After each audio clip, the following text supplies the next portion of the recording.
Bonjour à tous, aujourd'hui dans cette vidéo je vais vous donner plusieurs points qui moi m'ont aidé dans ma perte de poids. Donc j'ai commencé en novembre 2018 avec un IMC à 31, donc en obésité modérée, donc j'étais à 85 kg.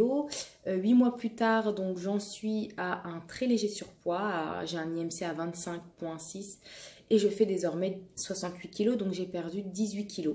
Manger à outrance, c'est assimilable à de la drogue en fait, c'est comme si on était drogué. Si on n'a pas notre dose quotidienne de tel aliment, moi personnellement c'était le fromage, il en fallait que j'en consomme plusieurs fois dans la journée, le coca, alors c'était vraiment devenu ma boisson de tous les jours, du matin à 8 h jusqu'au soir à 22 h. Quand vous allez perdre du poids, c'est dur parce que c'est comme si vous étiez dans un sevrage en fait. Vous sevrez de votre drogue. Et comme tout dépendant, que ce soit alcoolique, fumeur, drogué, bref, la nourriture, s'en détacher, c'est très difficile. C'est pour ça que les régimes ne fonctionnent jamais, parce que les régimes, ça signifie que vous allez manger d'une autre manière et une fois que votre poids est atteint, revenir à vos habitudes. Pour perdre du poids durablement, il faut changer ses habitudes. C'est pas changer durant un certain laps de temps sa façon de sa nourriture. Il faut que ce soit ad vitam aeternam, franchement, et que vous preniez des nouvelles habitudes. Donc, quand on mange, et c'est bête à dire, mais c'est vrai, on mange pour se nourrir, pour apporter à son organisme des vitamines, des minéraux. Lorsque vous allez dans la malbouffe, dans la bouffe industrielle, rapide, préparée, les fast-foods, etc., vous êtes dans la malbouffe, vous êtes dans du plaisir. Et on ne se nourrit pas de plaisir en fait. Il faut que ce soit des plaisirs, des fois de temps en temps. Vous savez que vous allez consommer ça, il ne va pas falloir psychoter en disant que vous allez prendre du poids, etc. Vous savez, ce que je vous conseille de faire déjà, c'est de faire vos courses le ventre plein. Vous ne serez pas tenté par de mauvaises choses.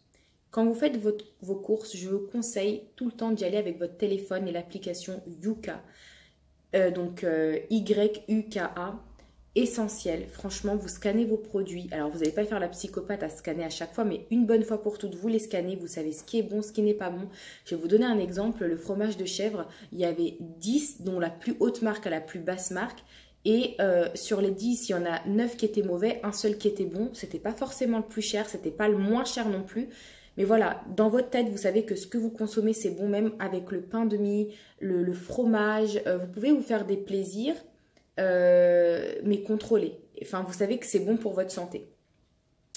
Je vous conseille également de vous renseigner sur tous ces sujets au niveau de l'alimentation, du sport, de l'obésité. Je vous assure que regarder des reportages sur l'obésité, ça va vous motiver. En fait, c'est horrible à dire, mais c'est leur détresse, leur état qui vous font un tel choc en fait dans la tête et qui vous font comprendre que jamais vous n'aimerez atteindre ce poids-là, cette souffrance-là, et la maladie dans laquelle ils sont, et la solitude dans laquelle ils sont, et dans l'incapacité de faire la moindre chose, de se déplacer. Et les reportages qu'on voit surtout au niveau des USA, des États-Unis, malgré leur état où ils sont, alors là la dame elle était à 280 kg, elle continuait à s'empiffrer de glace et de McDo. On va dire que c'est cliché, mais au bout d'un moment, je pense qu'il faut vraiment accepter qu'on est gros. Arrêtez de sortir en fait les excuses de jouer, c'est héréditaire, ouais, je mange rien, pourtant je grossis. Non, franchement, vous et moi, on le sait. Pourquoi est-ce qu'on est gros? C'est parce qu'on mange trop et trop mal. Mangez moins, vous verrez déjà que vous perdrez du poids. Donc moi personnellement, je l'ai assumé dès le début, dès les vidéos où j'étais obèse, et je le disais, je suis obèse, je sais pourquoi je suis obèse, c'est ma façon de manger, il n'y a pas d'hérédité, il n'y a pas de... c'est mon excès en gras, en mauvaises choses, personnellement en fast-food, qui ont fait que j'ai atteint ça.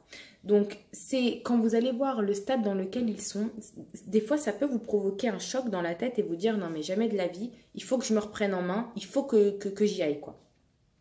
Ce que je vous conseille également, c'est que dans vos assiettes, en fait, vous réduisez de moitié la portion et l'autre moitié, en fait, vous mettez de la salade, donc crudité, salade, tomate, concombre, et que vous assaisonnez ça avec du citron ou bien de l'huile d'olive si ça vous fait plaisir, un petit peu de vinaigrette, ce qui vous fait plaisir, et d'y rajouter des graines. Les graines de chia, les graines de lin, les graines de courge, même des graines de pavot. Chaque graine a une vitamine, ça va apporter quelque chose à votre organisme. Il n'y a pas forcément de goût mauvais ou bon, mais vous savez que ce que vous allez rajouter, la petite cuillère que vous allez rajouter, ça va vous faire du bien. Pour celles qui m'ont demandé où est-ce qu'on achète ça, eh bien, excusez-moi. Donc pour celles qui me demandent où est-ce qu'on achète les graines, à Leclerc, dans le rayon bio. Donc je sais qu'au niveau du prix c'est cher, mais prenez 100 grammes ou un peu moins de 100 grammes et puis faites-vous un mix de graines dans un bol. Vous mélangez tout ça et vous vous mettez dans votre salade.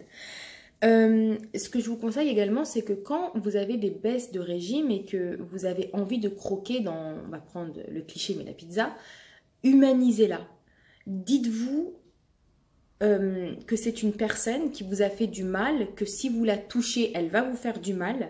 Le plaisir, il va durer un instant et puis après, pour perdre tout ce que vous avez consommé, c'est une autre paire de manches. Donc, humanisez-la et posez-vous la question de qu'est-ce que ça va m'apporter de consommer cette nourriture.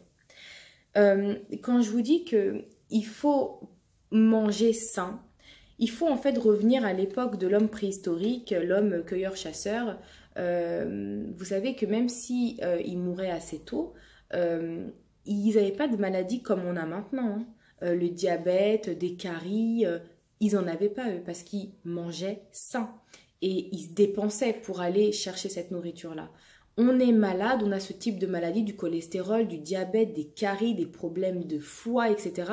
depuis les années 70, en gros depuis la naissance de l'industrie agroalimentaire. Vraiment, c'est à partir de ce moment-là. Et je voulais juste vous dire aussi qu'il faut faire une activité sportive ou physique, comme la marche. Si vous n'êtes pas prête à faire une activité sportive, faites au moins de la marche. 30 minutes par jour, ça équivaut à peu près à 5000 pas par jour, 3 km par jour pour vous considérer comme non sédentaire. Marchez un peu rapidement, vous allez voir que ça va vous faire travailler les cuisses, les fessiers, les abdominaux, les bras. Faites un sport qui vous correspond aussi. Il y en a qui vont faire de la muscu. Moi, personnellement, je fais du renforcement musculaire. C'est comme de la gym tonique, de l'aérobic. Voilà, moi, j'aime bien ça. Ça me correspond totalement. Au début, j'avais tendance à faire n'importe quoi parce que j'en faisais 3, 4, 5 par jour, n'importe quoi. Je me reposais pas, je faisais pas d'étirements, ce qui m'a provoqué une tendinite, des torticolis, des douleurs lombaires. Je pense qu'au début, on est un peu surmotivé, on ne sait pas, on rentre dans le domaine et donc on fait des bêtises quoi. Aujourd'hui, ça fait presque 2 mois que je fais du renforcement musculaire quotidiennement, donc tous les jours, 20 minutes par jour, avec ma séance d'échauffement, le cours et puis chaque soir, au lieu de refaire une séance de renforcement musculaire, je fais une séance de stretching. Donc je m'étire, c'est un peu comme du yoga, vous êtes avec une musique douce, vous étirez, vous essayez d'assouplir aussi vos muscles, vos membres, etc. Donc moi c'est ce que je fais. Le matin, je fais une séance de renforcement musculaire et le soir, une séance zen de stretching. Je marche quotidiennement entre 5000 pas et 10 000 pas par jour. Je ne fais pas du sport pour maigrir, ça c'est vraiment aussi important de le savoir. Je fais ça pour me tonifier, avoir de l'endurance, être un peu plus souple, être plus tonique. C'est pour ça que je fais du sport en fait. Enfin du sport, ou d'une activité physique, appelez ça comme vous voulez. Je fais également le jeûne intermittent. Donc je mange durant une courte période, c'est-à-dire 8 heures, et je laisse mon organisme vide pendant 16 heures. Donc en gros, mes horaires, c'est midi, 20h ou 11h, 19h. Alors je fais ça par contre pour maigrir, c'est-à-dire c'est pas dans un but de purification, c'est vraiment pour maigrir, pour alléger un peu cette surcharge pondérale que j'ai au niveau du ventre, donc dégonfler mon ventre, ça fait à peu près 4 mois que je fais donc le jeûne intermittent et oui effectivement ça change complètement mon corps. Je peux pas vous le montrer comme ça, mais si vous voyez le avant-après c'est quand même assez, c'est vraiment flagrant. J'avais surtout, vous savez, le ventre qui retombe suite à ma deuxième grossesse et là il est quasiment plat.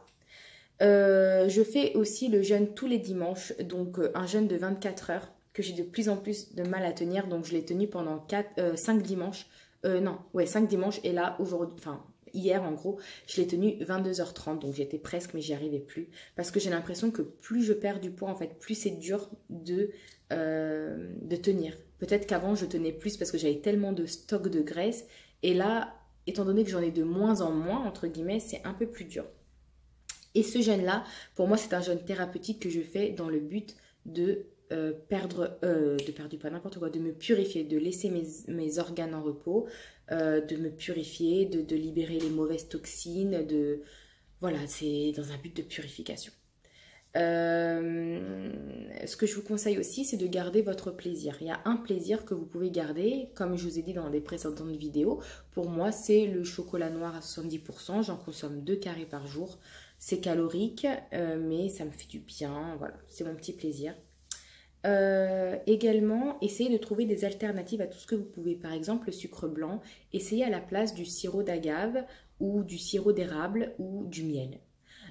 Pour tout ce qui est huile, moi personnellement je cuisine à l'huile d'olive. Mettez simplement une cuillère à soupe par cuisson.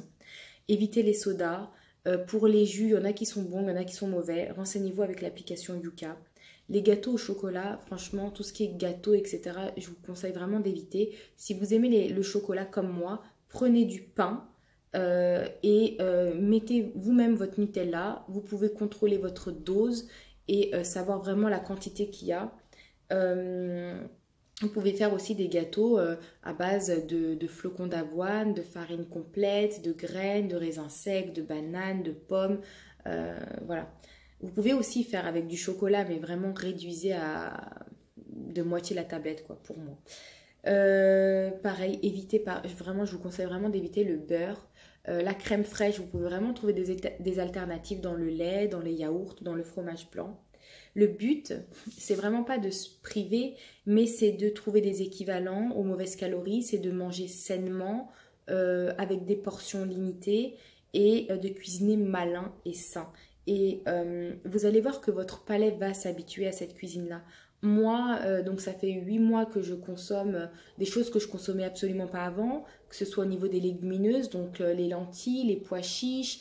Ensuite, je consomme plein de nouvelles choses, donc des céréales, des flocons d'avoine, qu'est-ce que je consomme de nouveau? Des fèves, je sais pas, tellement de choses, des brocolis, des courgettes, des aubergines, du quinoa, enfin, la liste est longue et ne pensez pas que cuisiner autrement, c'est se priver. Je suis pas en train de faire tous les soirs des haricots verts cuits à la vapeur avec un morceau de poisson, quoi. Je cuisine gourmand aussi, c'est vraiment gourmand et c'est une autre façon de consommer. Je suis incapable de manger une pizza. Un McDo, le McDo, j'en ai mangé, je n'arrive même pas à consommer plus de la moitié de mon sandwich. C'est pas que ça m'écœure, mais je n'éprouve aucun plaisir en fait à consommer cette nourriture, contrairement à avant. Voilà, parfois, vous voyez, 8 mois, ça suffit pour changer une vie, hein, personnellement. Donc, j'espère qu'en tout cas, ces petits conseils vous auront été utiles. Et puis, n'hésitez pas si vous avez des questions ou d'autres idées de vidéos. Voilà, je vous fais de gros bisous. Et pour celles qui ne me suivent pas sur Instagram, vous aviez demandé un aperçu de mon corps, entre guillemets. Donc, je vous montre à peu près, sachant que mes vêtements sont vraiment trop grands pour moi. Mais voilà, on ne voit pas grand-chose. Je pourrais pas vous montrer autrement, c'est-à-dire en sous-vêtements ou quoi ou qu'est-ce. C'est impossible pour moi et vous voyez que mes vêtements sont trop grands, donc va falloir que je rachète un peu tout ça, que je fasse les soldes et que je rachète des vêtements à ma taille. Je suis passée au niveau du pantalon d'un 44 au 40 et au niveau des hauts d'un double XL au M. Voilà, donc je vous fais de gros bisous et je vous dis à très bientôt. Ciao!